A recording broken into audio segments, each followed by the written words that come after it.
Assalamualaikum warahmatullahi wabarakatuh. Alhamdulillahirabbil alamin. Wassalatu wassalamu ala asyrofil mursalin sayyidina Muhammadin wa ala alihi washabihi ajmain. Amma ba'du. Asyhadu an la ilaha illallah wa asyhadu anna Muhammadar Rasulullah. Pertama-tama marilah kita panjatkan puji syukur kehadirat Allah Subhanahu wa taala yang pada kesempatan pagi yang cukup cerah ini kita masih diperkenankan untuk melaksanakan aktivitas seperti biasa tanpa ada dengan suatu apapun. Amin ya rabbal alamin. Salawat dan salam selalu kita curahkan kepada Nabi Muhammad sallallahu alaihi wasallam, Nabi akhir zaman, dan insyaallah sahabatnya yang kita nantikan. Selamat pagi peserta prestasi SMP Muhammadiyah Kota Bugis Pracimantoro atau MDS Muhammadiyah Boarding School Pracimantoro Wonogiri. Gimana kabarnya hari ini? Sehat? Alhamdulillah, mudah-mudahan sehat ya. Nah, pada kesempatan ini saya sebelumnya ingin memperkenalkan diri terlebih dahulu. Sebelum kita masuk ke materi begitu. Meskipun yang beberapa hari yang lalu, hari Senin yang lalu ya, kita sudah perkenalan secara singkat, namun saya ingin lebih detail lagi seperti itu. Baik, nama saya Imam Bukhari. Dia sebagai pakar kesiswaan dan juga IPM. Kemudian aktivitas sehari-hari ya tentu saja mengajar di SMP Muhammadiyah BK, dan juga ada aktivitas lain seperti di Panwascam, kemudian di Pemuda Muhammadiyah juga, di Kokam gitu. Dan masih banyak lagi aktivitas yang lain berkaitan dengan organisasi Muhammadiyah. Insya Allah kita sama-sama berjuang dimanapun berada, dimanapun kita tinggal ya, Muhammadiyah adalah kita. Baik, kebetulan saja saya mendapatkan amanah untuk berjuang bersama-sama dengan teman-teman Muhammadiyah di Kecamatan Pracimantoro ini.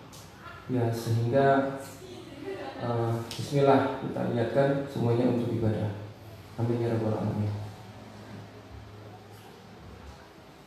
Anak-anak yang berbahagia, sebenarnya di sini kita ada tim ya untuk materi ini. Ada di balik layar ada Ustazah Ulia yang membantu backup kesiswaan karena beliau adalah guru BK bimbingan konseling, sehingga kita koordinasi bagaimana untuk mengelola sekolah ini terkait dengan ya, tata tertib, kemudian perencanaan untuk persiapan lomba, untuk ekstra dan lain sebagainya. Dan juga tentu saja kami ditopang penuh oleh Imaman dan Imawati IPM Ranting dari Kecamatan Pracimantoro. Mungkin saat ini teman-teman IPM ini sedang menyaksikan yang kelas 8 dan kelas 9. Saya sapa semuanya. Assalamualaikum. Sehat IPM ya? Ya, mudah-mudahan sehat. Baiklah, mungkin itu saja pengantar singkat dari saya. Kita akan masuk ke materi. Bisa berdiri saja.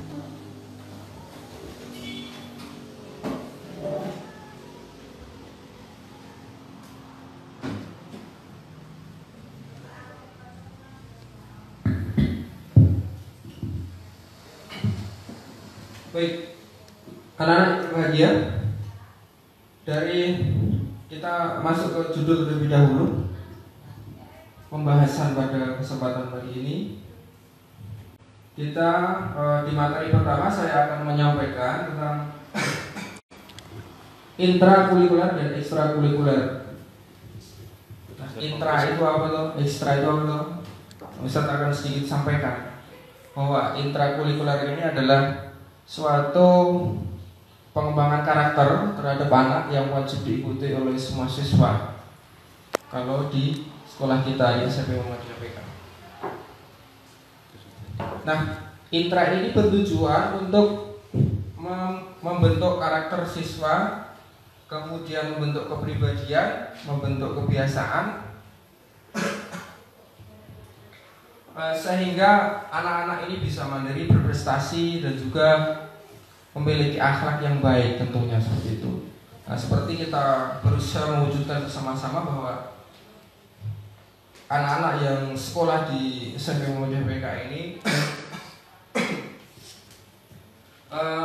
semoga menjadi anak yang menjadi generasi ulil albab gitu ya, seperti visinya, generasi yang unggul dalam prestasi dan juga zikirnya juga bagus gitu. Sehingga seimbang antara intelektualnya kemudian juga ibadahnya itu imbang, berjalan seiring sejalan gitu.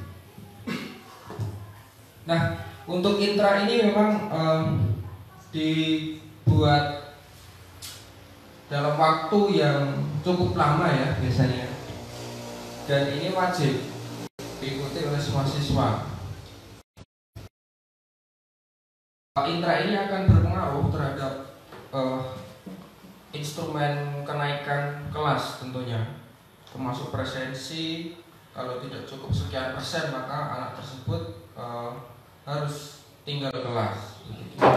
Maka dari itu untuk tapak suci dan hizbul waton, nah ini jenisnya nanti saya masuk ke situ. Ini sebelumnya saya akan sedikit pengantar saja. Nah, intra ini biasanya dilaksanakan di hari-hari terakhir setiap pekan. Bisa di hari Jumat atau di hari Sabtu. Nanti kita ngikutin tapak suci ini biasanya dibina oleh Ustadz Bagas Pamungkas dan juga teman-teman dari TSPM Raja Mantoro yang diketahui oleh Pak Bian, ya, Muhammad Febriat Tato Wibowo, dan juga teman-teman dari TSPM, kader-kader penerus dari teman-teman di Ortom Tapak Suci gitu. Nah, kegiatannya kurang lebih ada dua tapak suci ini. Ada yang fighting dan juga ada yang seni. Untuk yang fighting kita udah sering ngikutin lomba-lomba ya, seperti di tingkat kabupaten, tingkat karesidenan, bahkan tingkat internasional di Yogyakarta YKTC. Dan alhamdulillah ya prestasinya cukup membanggakan. Kalau dibandingkan dengan kecamatan lain, insya Allah Peraci masih bisa bersaing gitu. Kalau di tingkat kabupaten, tingkat karesidenan beberapa kader, kemudian tingkat provinsi juga beberapa, tapi untuk tingkat internasional ya ada sedikit, tapi ya dapat medali ya bahasanya begitu. Ya, yang kedua adalah hizbul waton. Anak-anak perlu ketahui hizbul waton ini adalah Ortom Muhammadiyah, organisasi otonomi Muhammadiyah yang bergerak di bidang kepanduan. Mungkin kalau di sekolah negeri itu biasanya mereka sebut dengan pramuka. Tapi kalau kita di sini ada hizbul waton. Kurang lebih ya sama kegiatannya dengan pramuka, namun ada beberapa 1-2 hal yang ditekankan khususnya di bidang keagamaan, akhlak kepribadian. Itu memang terasa sekali kalau kita masuk di hizbul waton ini. Hizbul waton merupakan intra juga ya, jadi wajib anak-anak ikuti ketika besok sudah situasinya membaik, sudah masuk, begitu insya Allah intra dan ekstra juga kita aktifkan kembali. Wajib ini berarti ya sama ketentuannya seperti tapak suci. Nah, pembinanya di sini ada Ustadz Aris Widianto SPD dan Ustadz Adit. Mereka berdua insya Allah Kalau Ustadz Aris Sugianto ini juga juga pembina juga di sekolah-sekolah Muhammadiyah di Praji, SDMPK dan lain-lain. Itu mereka teman-teman kita ini juga aktif juga di bidang kepanduan. Pernah mengikuti Jambore tingkat provinsi, tingkat nasional bahkan ya, tingkat nasional juga Jambore HW. Dulu pernah di Pati, Jawa Tengah. Kemudian Jambore kalau tingkat kecamatan ya biasanya kita ngepung kegiatan-kegiatan pramuka gitu. Setiap 2 tahun sekali pasti ada ya. Biasanya seperti itu. Di Sulatan ini ya kegiatannya banyak ya, seperti kemudian sandi, warse, kemudian ada survival, kemudian tali temali, kemudian kita longmas dan lain-lain, banyak KKM dan lain sebagainya. Ya, di Sulatan saya rasa cukup paham ya, Nana ya. Kita akan masuk ke ekstra sekarang. Ekstrakurikuler di SMP Muhammadiyah BK ada 5. Yang pertama adalah panahan, yang kedua ada jurnalistik, yang ketiga ada sepak bola, yang keempat bola voli, dan terakhir English Club. Nah, jadi untuk panahan yang pertama akan saya bahas. Panahan ini merupakan cabang ekstra yang terbaru di sekolah kita, berjalan 1 tahun. Yang pembinanya Ustadz Denny, dia juga menekuni teknik-teknik terkait dengan panahan ini, dan juga aktif di komunitas panahan.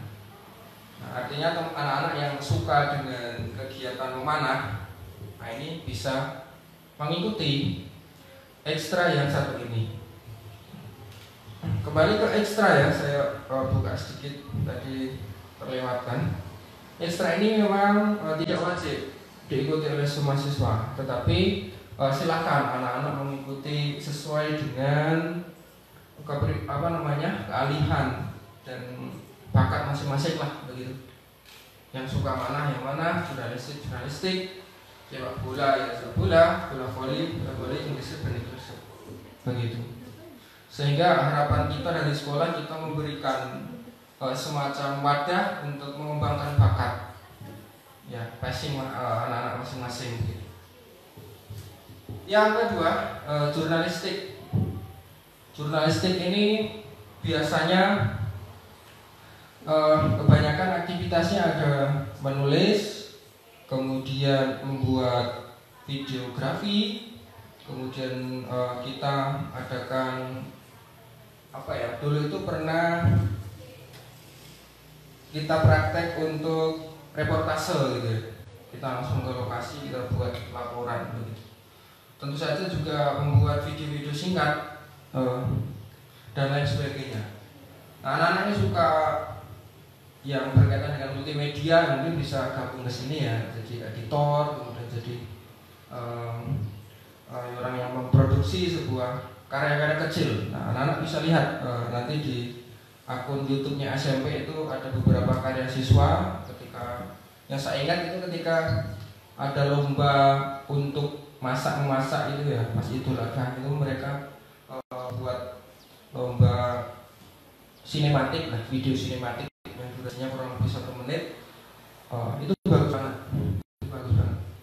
meskipun ya terbatas. Yang digunakan mereka pakai alat yang digunakan pakai HP kebanyakan, tapi memang hasilnya cukup optimal. Ya, pembinanya ada Ustadz Wahyu Trihananta, kemudian ada Ustazah Ulia Rafiah, kemudian dua itu. Ada 2 pembina.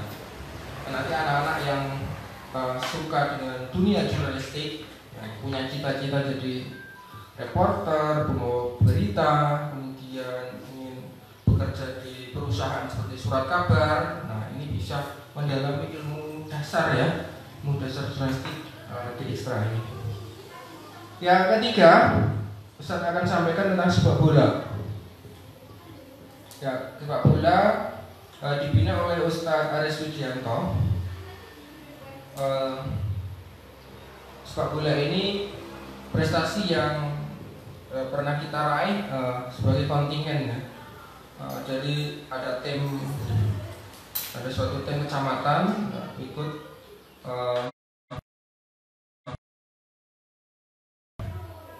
itu. Yang berikutnya ada bola voli. Ya, bola voli ini ya perlu saya sampaikan untuk sarana dan prasarana di sekolah kita memang masih terbatas. Untuk lapangan kita masih mengikut di lapangan umum begitu, sehingga ya yang penting jalan dulu untuk bola voli. Tetapi ya tentu saja minat anak-anak ataupun bakat anak-anak ini yang berkaitan dengan bola voli, nah ini bisa disalurkan melalui ekstra ini.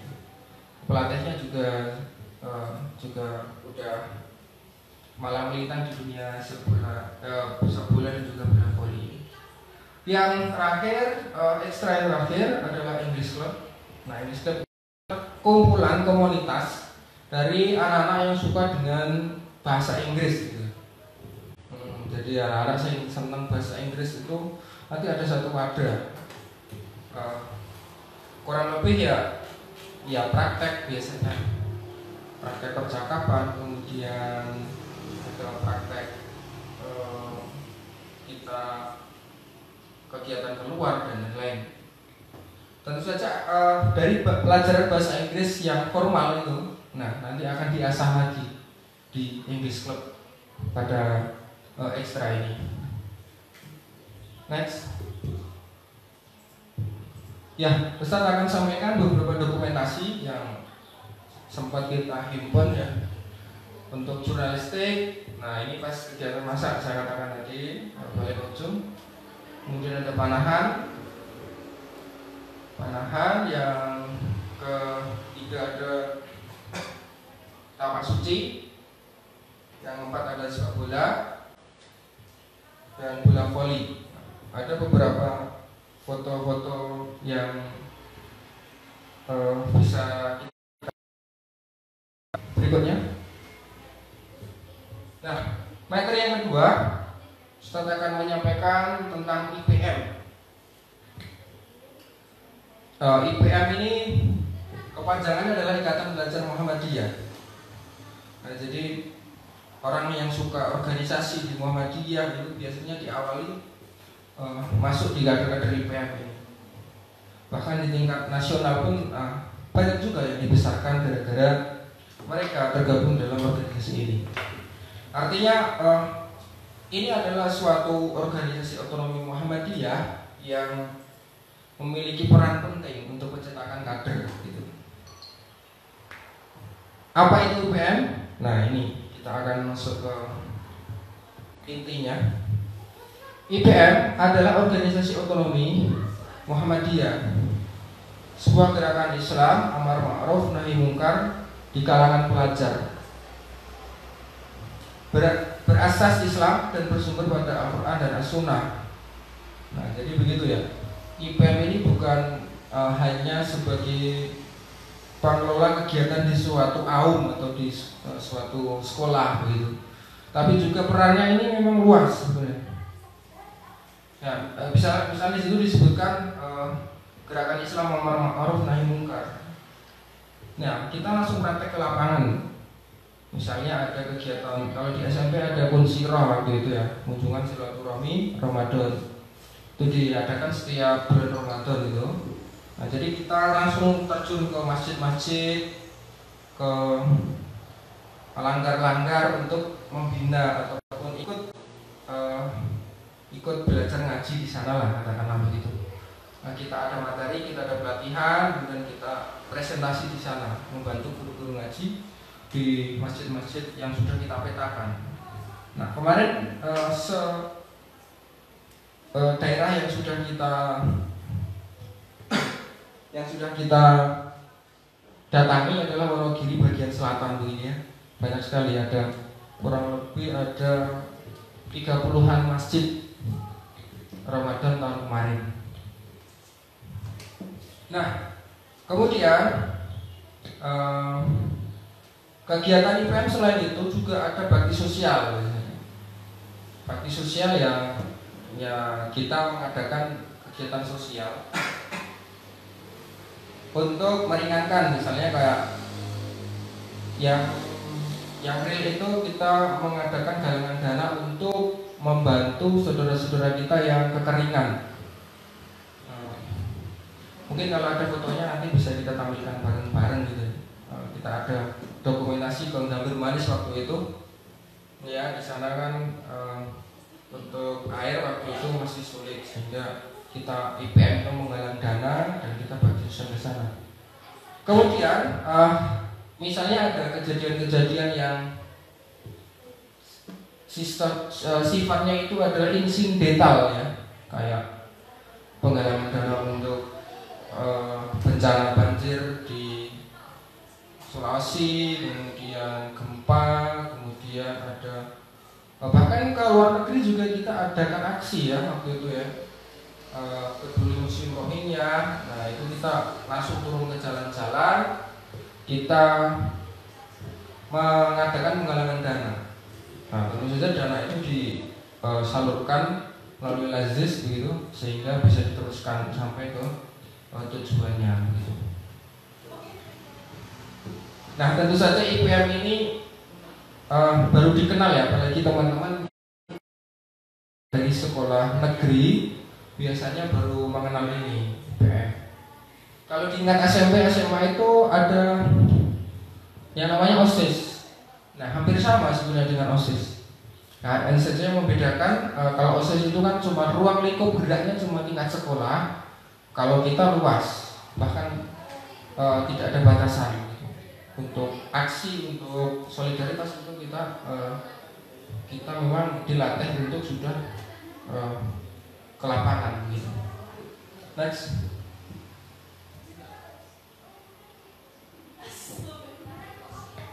Saya akan menyampaikan sedikit historis dari IPM.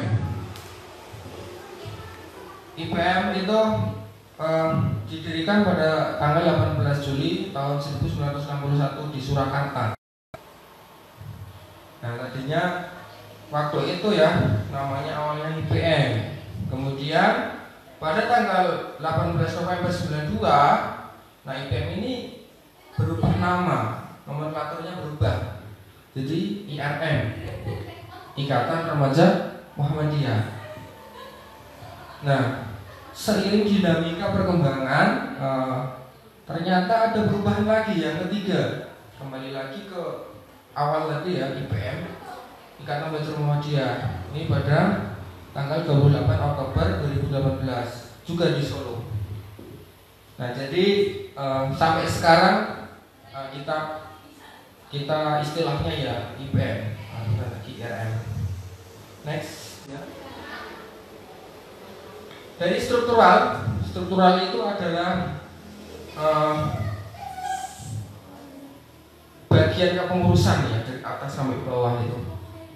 Pimpinan pusat itu ya tentu saja tingkat nasional ya. Pimpinan pusat IPM begitu. Kemudian ada pimpinan wilayah itu tingkat provinsi. Kalau di Wonogiri berarti maksudnya di Jawa Tengah. Kemudian yang berikutnya adalah pimpinan daerah. Daerah itu tingkat kabupaten. Yang berikutnya pimpinan cabang tingkat kecamatan. Nah ini kita ini masuk di sudah spesifik ke sini. Kemudian sekolah yaitu masuk di pimpinan ranting. Nah sekolah kita istilahnya PR ya, PR IPM, pimpinan ranting Ikatan Belajar Muhammadiyah. Dari AUM Manusia Muhammadiyah sampai Muhammadiyah PK begitu. Next. Nah tadi di depan sudah Ustaz singgung sedikit ya apa beda IPM dan juga OSIS. Perbedaan dari ruang lingkup. Nah benar kan IPM ini berskala nasional. Jadi kawan-kawan kita di setiap provinsi itu ada. Ya, jadi masing-masing provinsi ada IPM-nya, dan ada IPM provinsi, kabupaten, kemudian ada cabang, itu pasti ada di seluruh Indonesia. Kalau anak pengen tahu bisa ikut ya di akun IG-nya IPM, itu ada PPIPM. Insya Allah di sana banyak sekali aktivitas-aktivitas yang dilakukan oleh kawan-kawan kita. Nah, kalau OSIS itu kan ruang lingkupnya cuma di sekolah saja. Misalnya sekolah tingkat SMP ya SMP, SMA, SMA, sebatas itu. Tapi kalau kita skalanya nasional ya, skalanya nasional. Tujuan IPM tentu saja mewujudkan masyarakat Islam yang sebenar-benarnya ya, seperti koheren dengan tujuan Muhammadiyah.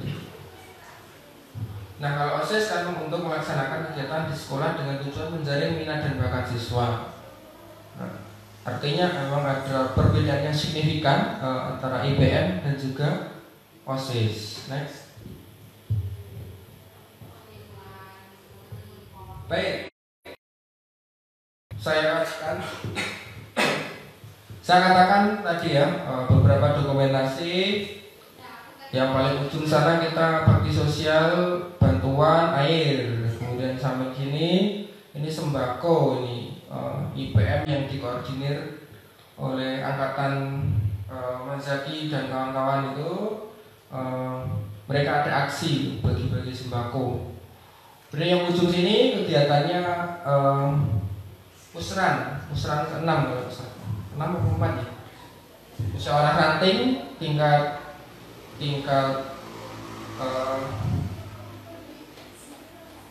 ranting yang diikuti oleh itu dari ujung sana, dari teman-teman Tapak Suci, kemudian ada Ustadz Stik, PCM, pimpinan Jaga Muhammadiyah, kemudian ada pemuda Muhammadiyah juga Ustadz Adi, kemudian ada PDIPM, pimpinan daerah tingkat kabupaten, kemudian yang paling ujung itu ada dari Kokam cabang Rejimantoro.